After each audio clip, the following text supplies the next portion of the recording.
Hello दोस्तों, welcome to my YouTube channel in tech Pathshala 1 में। तो चलिए, आज ये हमारी कंप्यूटर की पहली वीडियो होने को जा रही है। तो इसमें हम जानेंगे what is computer, full explanation. Computer क्या होता है, कंप्यूटर का फुल एक्सप्लेनेशन हमने क्यों लिखा है। तो इसका मतलब यह है कंप्यूटर के बारे में, उसकी कैरेक्टरिस्टिक्स के बारे में, उसकी मेमोरी के बारे में, उसके कंपोनेंट्स के बारे में। इसमें इस वीडियो में आपको सारी इन्फॉर्मेशन देखने को मिलेगी। तो चलिए देरी ना करते हुए वीडियो को स्टार्ट करते हैं। व्हाट इज कंप्यूटर, कंप्यूटर क्या होता है। Computer is an electronic device, computer की ये थ्योरी होती है कि कंप्यूटर क्या होता है। Computer is an electronic device, computer एक इलेक्ट्रॉनिक डिवाइस होता है। इलेक्ट्रॉनिक डिवाइस क्यों होता है, इलेक्ट्रॉनिक डिवाइस हम कंप्यूटर को क्यों कहते हैं। इलेक्ट्रॉनिक डिवाइस इस वजह से कहते हैं क्योंकि कंप्यूटर को चलाने के लिए हमको हमको इलेक्ट्रिक की आवश्यकता होती है। इलेक्ट्रिक की आवश्यकता होती है। किसकी आवश्यकता होती है, इलेक्ट्रिक की, बिजली की आवश्यकता होती है। तो इस वजह से हम कंप्यूटर को एक इलेक्ट्रॉनिक डिवाइस भी कहते हैं। Which is developed by Charles Babbage, जो कि चार्ल्स बेबेज ने डेवलप्ड किया था 19वीं सेंचुरी में चार्ल्स बेबेज ने कंप्यूटर को डेवलप्ड किया था। ये जो चार्ल्स बेबेज है, ये बहुत ही इंपॉर्टेंट क्वेश्चन बनता है, एमसीक्यू में पूछ लिया जाता है, कॉम्पिटिटिव एग्जाम में भी पूछ लिया जाता है कि कंप्यूटर के जनक कौन है। तो आपको सही आंसर चार्ल्स बेबेज होगा, इसको हमेशा याद रखिएगा। तो चलिए अब हम बात करते हैं कंप्यूटर के वर्क के बारे में। कंप्यूटर का वर्क क्या होता है, अब हम जानेंगे वर्क क्या होता है। It takes input data, computer का जो वर्क होता है, it takes input data from the input device. ये इनपुट डाटा लेता है इनपुट डिवाइस से। इनपुट डिवाइस हमारी कौन कौन सी होती हैं, कीबोर्ड होता है, माउस होता है। इससे क्या होता है, इससे जो हमारा कंप्यूटर होता है वो इनपुट लेता है, स्टोर्स, फिर उस इनपुट को स्टोर करता है। स्टोर किस में करता है, हमारा स्टोर जो करता है वो मेमोरी में करता है। किसमें करता है, मेमोरी में। एंड प्रोसेस्ड, प्रोसेस कौन करता है, सीपीयू। सीपीयू जो हमारा जो होता है मेन प्रोसेसिंग जो करता है वो हमारा सीपीयू करता है। It and produced output, process करने के बाद में आउटपुट को जनरेट करता है। तो चलिए अब हम ट्रिकर से जानेंगे इसको। सबसे पहले जो कंप्यूटर होता है वो इनपुट लेता है, इनपुट लेने के बाद में प्रोसेस करता है। प्रोसेस कौन करता है, सीपीयू। सीपीयू के प्रोसेस करने के बाद आउटपुट जनरेट कर देता है। ये हमारा कंप्यूटर का मेनली वर्क होता है। तो चलिए बने रहिए हमारी इस वीडियो में। अब आगे जानेंगे कि कंपोनेंट्स क्या होता है, कंप्यूटर के कंपोनेंट्स क्या होते हैं। Components of computer, basically component दो टाइप के होते हैं, एक हार्डवेयर और एक सॉफ्टवेयर। दो टाइप के हमारे कंप्यूटर के कंपोनेंट्स होते हैं, एक हार्डवेयर होता है और एक सॉफ्टवेयर होता है। हार्डवेयर जो होते हैं वो चार तरीके के पाए जाते हैं। एक होता है इनपुट डिवाइस। तो चलिए सबसे पहले हम हार्डवेयर के बारे में बात करते हैं कि हार्डवेयर क्या होता है। हार्डवेयर वो कंपोनेंट्स होता है जिसको हम टच भी कर सकते हैं और जिसको हम देख भी सकते हैं, वो हमारा हार्डवेयर होता है। और सॉफ्टवेयर क्या होता है, सॉफ्टवेयर वो होता है जिसको हम सिर्फ देख सकते हैं, छू नहीं सकते, जैसे कि एप्लीकेशन और सिस्टम, जैसे कि। और हार्डवेयर होता है सीपीयू, सीपीयू को हम टच कर सकते हैं, स्टोरेज डिवाइसेस को हम टच कर सकते हैं, आउटपुट डिवाइस को हम टच कर सकते हैं, इनपुट डिवाइस को हम टच कर सकते हैं। तो चलिए हम विस्तार से जानेंगे इनपुट डिवाइस। इनपुट डिवाइस जो होता है हमारा, माइक्रोफोन जो होते हैं वो इनपुट डिवाइस होता है, क्योंकि माइक्रोफोन के द्वारा ही हम फ़ोन से अपनी आवाज़ को कंप्यूटर में भेज सकते हैं। और कीबोर्ड होता है, कीबोर्ड से हम टाइप करके कंप्यूटर को इनपुट देते हैं। माउस जो होता है उसको हम उसके एरो से या तीर से हम उसको इनपुट प्रदान करते हैं। इनपुट डिवाइस जो होता है वो हार्डवेयर कंपोनेंट्स में आता है। सेकंड जो होता है वो होता है आउटपुट डिवाइस। आउटपुट डिवाइस कौन कौन सा होता है, मॉनिटर होता है, प्रिंटर होता है, प्रिंटर जो हार्ड कॉपी निकालता है, जो हमारी जो टू कॉपी करता है, स्पीकर्स होते हैं, स्पीकर्स भी हमारे आउटपुट डिवाइस में आते हैं। प्रोजेक्टर होता है, प्रोजेक्टर जो होते हैं हमारे कॉलेजों में जो लगे होते हैं, और प्रोजेक्टर हमको आउटपुट प्रदान करता है जीपीएस। जीपीएस भी हमारा एक आउटपुट डिवाइस है जो कि हमको लोकेशन प्रदान करता है। और स्टोरेज डिवाइस में क्या होता है, स्टोरेज डिवाइस भी हमारा एक हार्डवेयर कंपोनेंट है, जैसे कि एचडीडी होता है, हार्ड डिस्क डिवाइस होता है, एचडीडी होता है, प्राइमरी मेमोरी होती है, सेकेंडरी मेमोरी होती है। ये सारे कौन है, ये हमारे हार्डवेयर कंपोनेंट्स होते हैं। और लास्ट बात करते हैं सीपीयू जो होता है हमारा हार्डवेयर कंपोनेंट्स होता है। सारा वर्क जो होता है वो सीपीयू के ऊपर होता है। सीपीयू में हमारे दो चीज़ होती हैं, एक एएलयू होता है और एक सीयू होता है। सीयू और एएलयू से मिलकर हमारा जो कंप्यूटर सीपीयू होता है वो बना होता है। तो चलिए अब हम बात करते हैं सॉफ्टवेयर के बारे में।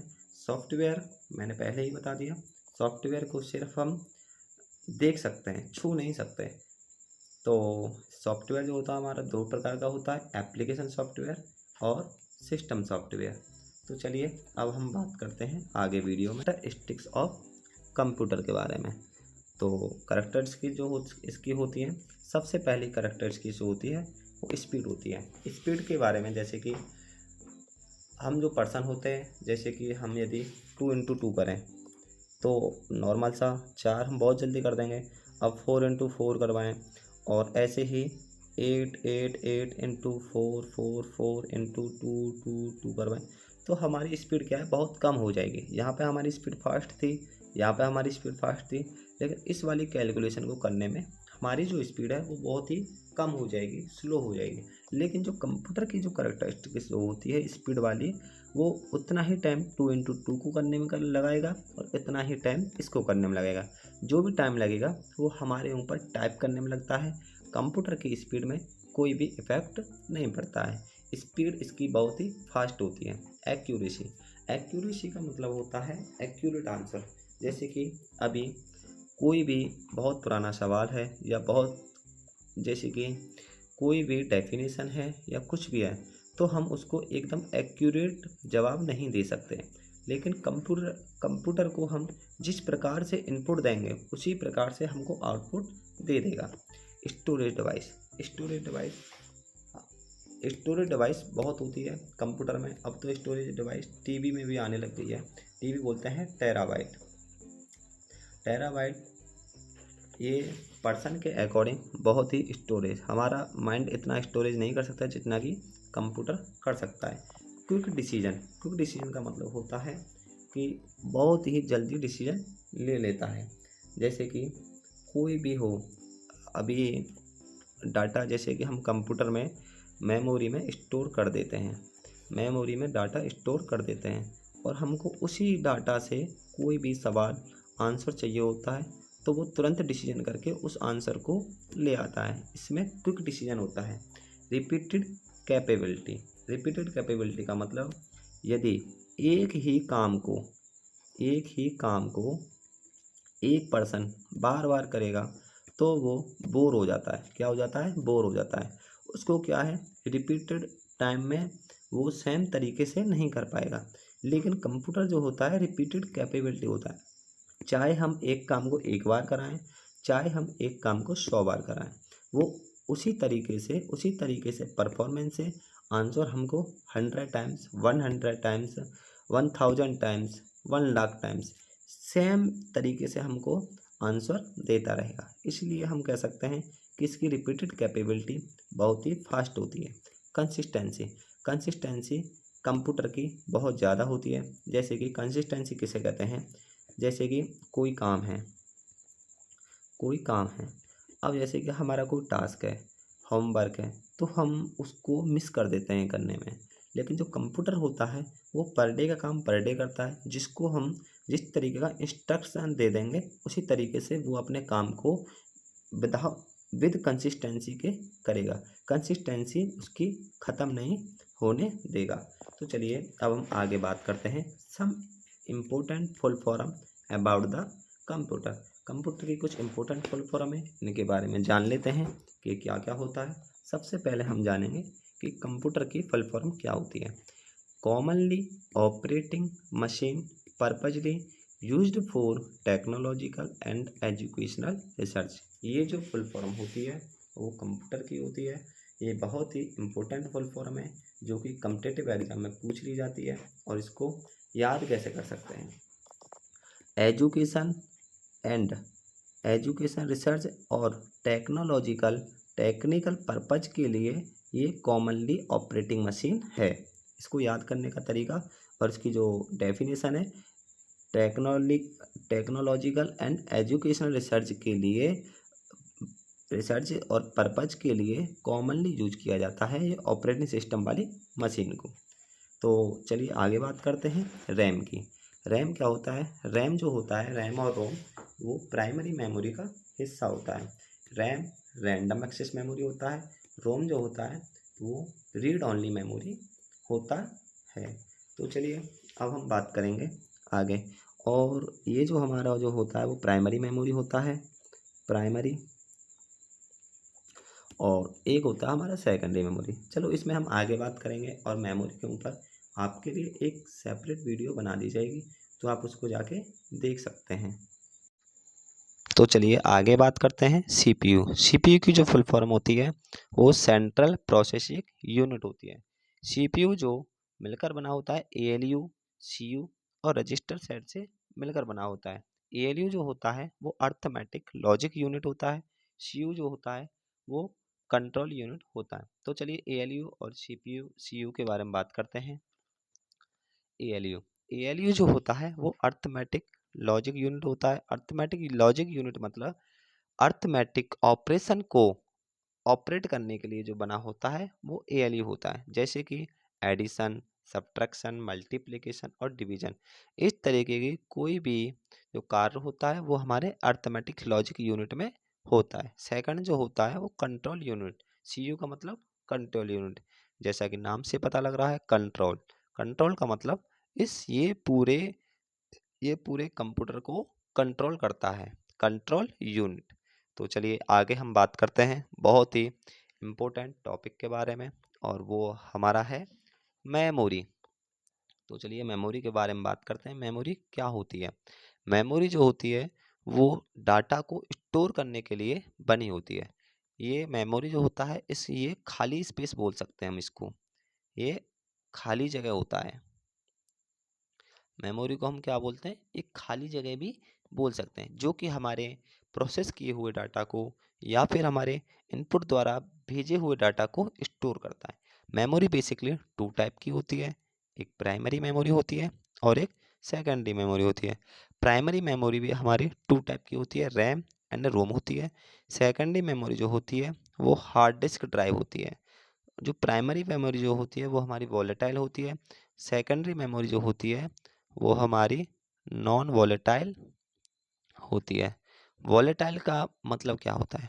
वॉलेटाइल मतलब होता है यदि कोई भी हमारा डाटा है और हमारा कंप्यूटर ऑफ हो जाता है या स्विच ऑफ हो जाता है तो हमारी प्राइमरी मेमोरी का डाटा सारा खत्म हो जाएगा या फिर लॉस हो जाएगा। सेकेंडरी मेमोरी में ऐसा नहीं होता है। सेकेंडरी मेमोरी में यदि हमारा प्रोसेस के टाइम पे कंप्यूटर स्विच ऑफ हो जाता है या फिर ऑफ हो जाता है तो हमारा डाटा वहीं पर रिस्टोर हो जाता है, मतलब स्टोर रहता है। इसको इस वजह से हम इसको नॉन वोलेटाइल मेमोरी कहते हैं। इन नेक्स्ट वीडियो, तो चलिए नोट को पढ़ते हैं हम। In next video we explain the brief explanation about the memory and generation of computer.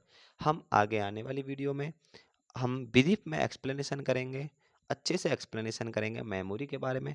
Memory के बारे में मैंने सब कुछ बताया हुआ है, आप मेरे चैनल पर जाके टैग पाठशाला 1 पे जाके मेमोरी के बारे में पढ़ सकते हो। और एक स्पेशली वीडियो बनाई है जनरेशन ऑफ कंप्यूटर के बारे में, क्योंकि ये जो दोनों टॉपिक होते हैं ये बहुत ही इम्पोर्टेंट टॉपिक हैं। ये कह सकते हैं कि ये कंप्यूटर की जड़ हैं।